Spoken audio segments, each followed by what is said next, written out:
Hello everyone, स्वागत है आप सभी का मेरे YouTube channel V2 rice hub में। तो यहाँ पर देखो हम लोग सब लोग कर रहे थे कंस्ट्रक्शन, जिसका हमने लेक्चर 1 कंप्लीट कर लिया था। लेक्चर 1 में हमने क्या सीखा था? हमने सीखा था कि अगर हमें कोई लाइन दी हुई है उसे किसी पॉइंट से पर्टिकुलर रेशियो में डिवाइड करना है, 4:3 में, 3:5 में, तो हम उसे कैसे करते हैं, है ना। हमने इस पर एक क्वेश्चन किया था। इस क्वेश्चन का हमने पूरा कंस्ट्रक्शन किया था, स्टेप्स ऑफ कंस्ट्रक्शन लिख लिए थे, समझ लिए थे कैसे लिखते हैं, और उसका जस्टिफिकेशन जो कि ज़रूरी था वो भी किया था। ठीक है, अब हम इसी लाइन को रेशियो में डिवाइड करने वाले क्वेश्चन को एक और तरीके से ऑल्टरनेटिव मेथड से करके देखेंगे। तो अगर आप जिस मेथड से आपको सूटेबल हो आप उससे कर सकते हैं। ठीक है, तो चलिए आज हम सेकंड मेथड देखते हैं इस बात का। चलिए, तो देखो ये आपका क्वेश्चन है कि डिवाइड अ लाइन सेगमेंट। आपको एक लाइन सेगमेंट दी हुई है, उसको डिवाइड करना है जो कि 6 सेंटीमीटर लॉन्ग है, और उसे डिवाइड किस में करना है? हमें 4:3 में डिवाइड करना है। ठीक है, तो हम इसे करेंगे मेथड नंबर 2 से, है ना। मेथड फर्स्ट हमने सीख लिया था लास्ट वीडियो में, इसे हम सेकंड टाइप से करेंगे इसे। ठीक है, तो इसे कैसे करते हैं देखिएगा। सबसे पहले आपको जो बोला गया है क्या, कि एक 6 सेंटीमीटर की लाइन होनी चाहिए हमारी, तो हम पहले एक 6 सेंटीमीटर की लाइन बनाएंगे। ठीक है, ठीक है, तो हमें सबसे पहले बनानी है 6 सेंटीमीटर की हमारी लाइन। तो हमारा स्केल है, ठीक है, हम बनाएंगे 6 सेंटीमीटर की पहले लाइन। तो ये बन गई हमारी 6 सेंटीमीटर की लाइन, कोई भी ए बी। ठीक है, अब आपको इसके बाद क्या करना था? आपको याद होगा लास्ट वाले मेथड में हम क्या करते थे, हम एक एक्यूट एंगल बनाते थे नीचे की तरफ या ऊपर की तरफ, है ना।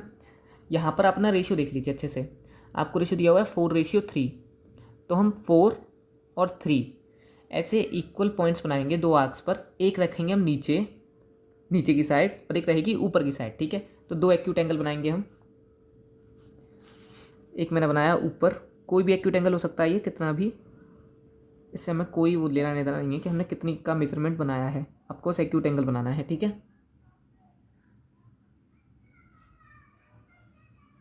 इतना क्लियर है? तो आप कोई भी एक एक्यूट एंगल ऊपर की तरफ बना लेंगे। अब यहाँ पर ध्यान देने की वाली बात है, तो ध्यान दीजिएगा। आपने जो ऊपर की तरफ एक्यूट एंगल बनाया है, जैसे मैंने ये बनाया ऊपर की तरफ एक्यूट एंगल, ये वाला आपका ये, ठीक है, आपको उसी के पैरेलल, मान लो ये वाली लाइन मैंने ले ली ए एक्स। ठीक है, इस लाइन ए एक्स के पैरेलल आपको एक लाइन बनानी है बी से। मतलब हमें ये जो नीचे की तरफ एक्यूट एंगल बनाएंगे ना, वो सेम होना चाहिए। पैरेलल लाइन का मतलब क्या होगा, ये वाला जो एंगल है ये सेम होना चाहिए। ऑल्टरनेटिंग इंटीरियर एंगल्स है ना। इतना क्लियर है? तो चलिए हम इसके एक पैरेलल लाइन बनाते हैं। हम ये सेम आर्क लिया हुआ है मैंने, ठीक है, एक सेम आर्क बनाएंगे यहाँ पर।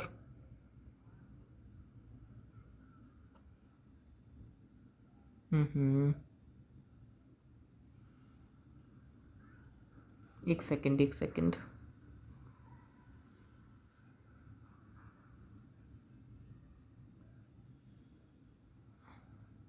सेम आर्क बन गया। ठीक है, अब ये जो डिस्टेंस इसे पैरेलल लेने के लिए हम क्या करते हैं, ये वाली डिस्टेंस और ये इसका सेकंड पॉइंट जहाँ जा रहा है इसे मेजर कर लेते हैं। ये हो गया इतना। ठीक है, यहाँ से हम उतनी ही पॉइंट पर उसका आर्क लगा देंगे इस लाइन से। यहाँ से हम इसे ज्वाइन कर देंगे।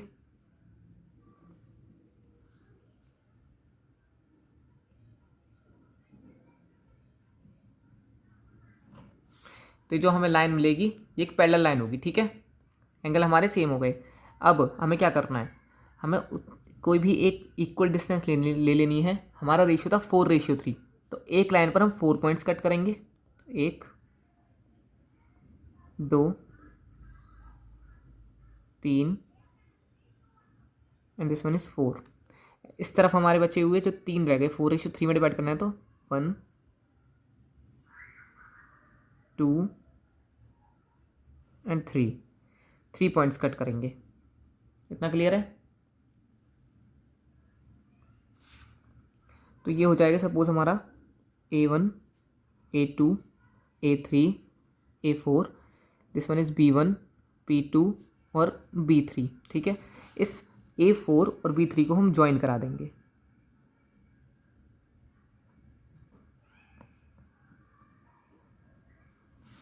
तो जिस पॉइंट पे कट करेगा ये वो पॉइंट है जो इसे 4:3 में डिवाइड करेगा। मान लो ये पॉइंट सी है आपका, तो ये वो पॉइंट है जो इसे 4:3 में डिवाइड कर रहा है।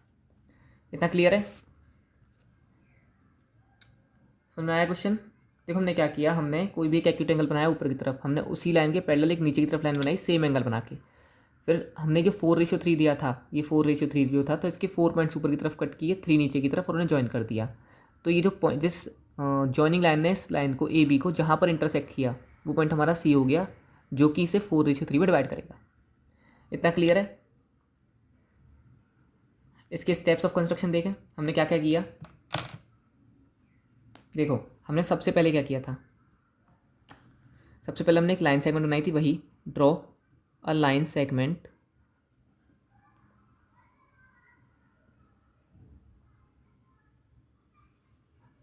अ लाइन सेगमेंट ए बी, जो कि कितनी थी हमारी 6 सेंटीमीटर। ठीक है। सेकेंड हमने उसके बाद क्या किया, हमने एक एंगल बनाया था ए एक्स रे से बी ए एक्स, कोई भी एक एक्यूट एंगल।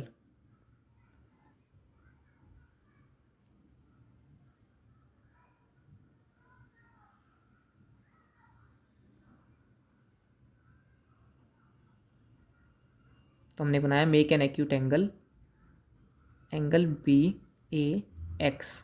इतना क्लियर है? फिर हमने क्या किया,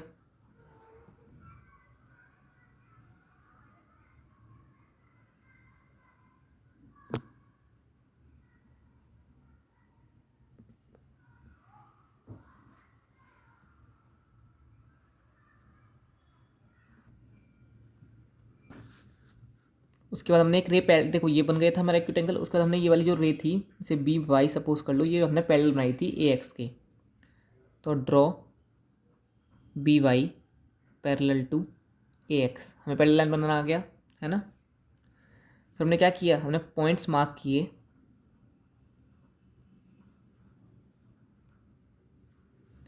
A1 A2 A3 A4 AX पर, और पॉइंट मार्क किए थे B1 B2 B3 on BY पर। ठीक है। किस तरीके से, इस तरीके से कि ये जो A1 था बराबर हो A1 A2 के, बराबर हो A2 A3 के, A3 A4 के बराबर हो जो, और इधर B1 के, B1 B2 के, ये सभी तो सेम इक्वल आर्क से लिए थे हमने, है ना, B2 B3 के। इतना क्लियर है? तो इसे हमने इस तरीके से बनाए थे। फिर हमने क्या किया, लास्ट में, लास्ट पॉइंट हमारा जब ये बन गए सारे पॉइंट्स, तो हमने ज्वाइन कर दिया किसे, A4 और B3 को। ये बन गया हमारा 4:3 का। ठीक है। 3:4 होता तो क्या करते, यहाँ के 3 से इसके यहाँ पर एक 4 और लेते, उससे ज्वाइन करा देते। ठीक है। इतना क्लियर है? देखो उसका जस्टिफिकेशन देखिए,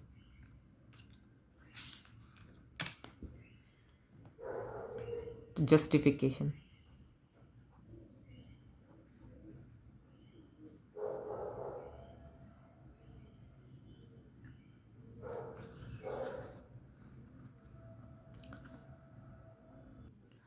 ठीक है। तो जस्टिफिकेशन देखिए, हमारे पास ये दो लाइन जो है हमारी ए एक्स और बी वाई, तो हमारे पास है A X is parallel to B Y. ठीक है। और ये पैरेलल है, और वैसे भी हमने ये पैरेलल बनाई कैसे थी, इस वाले एंगल और इस वाले एंगल को इक्वल बना के, है ना।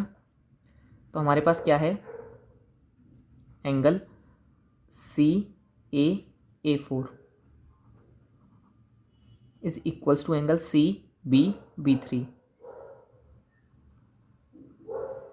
ठीक है।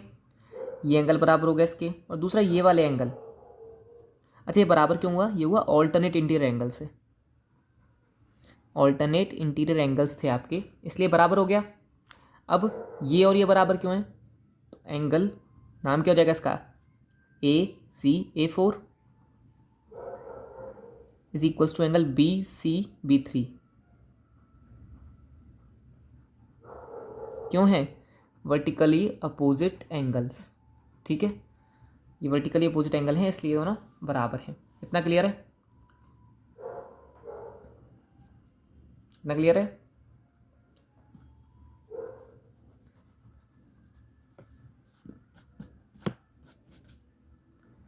ठीक है, अब ये वाले एंगल बराबर हैं इसके, ये वाला इसके, तो हमारा ये जो ट्राइंगल है वो गए दोनों कौन कौन से, AC A4 यानी कि ये वाला ट्राइंगल, और ट्राइंगल BCB3, ये क्या हो गए, सिमिलर हो गए बाय कौन सी क्राइटेरिया से, AA क्राइटेरिया से, AA क्राइटेरिया। ठीक है, तो दोनों ट्राइंगल सिमिलर हो गए। सिमिलर होने से क्या होगा, सिमिलर होने से इसकी जो साइड होगी कौन सी, AC और BC, ये किस रेशियो में डिवाइड हो जाएगी, तो हमें मिल जाएगा AC/BC is equals to ratio by A4/B3। देखो दो ट्राइंगल सिमिलर होते हैं, इसका मतलब क्या है,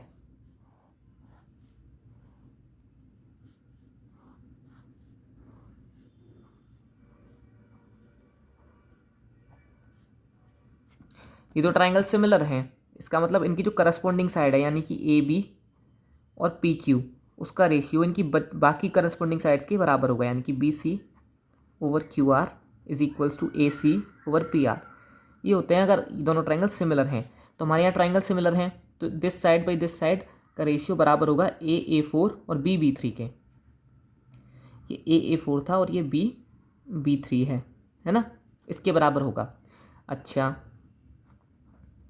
AA4 है कितना हमारे पास, तो AA4 कितना था, ये बराबर थे, तो मैं से x मान लूँगा सेम डिस्टेंस को पिछले वाले क्वेश्चन की तरह, ये भी x, ये भी x, ये भी x, दिस वन x और दिस वन x। तो A4 कितना हो गया, AA4 आपका 4x और BB3 3x, तो ये कितना है आपका 4:3।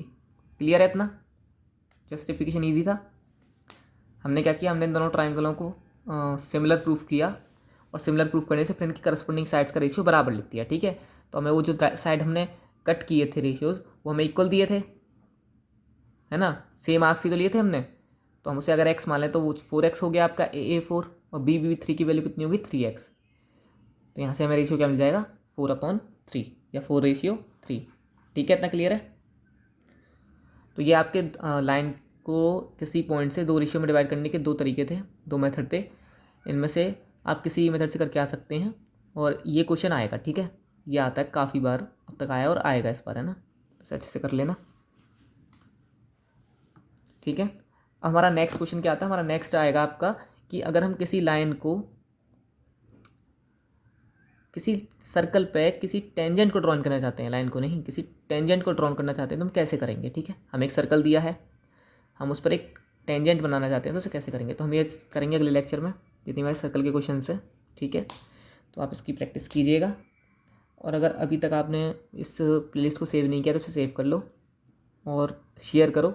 ठीक है, अपने जानने वालों को, अपने दोस्तों को। ठीक है, और अब तक अगर चैनल सब्सक्राइब नहीं किया तो सब्सक्राइब कर लीजिए इसे। ठीक है, तो आगे हमारा जो थर्ड लेक्चर आएगा उसमें हम सर्कल पढ़ेंगे। ओके।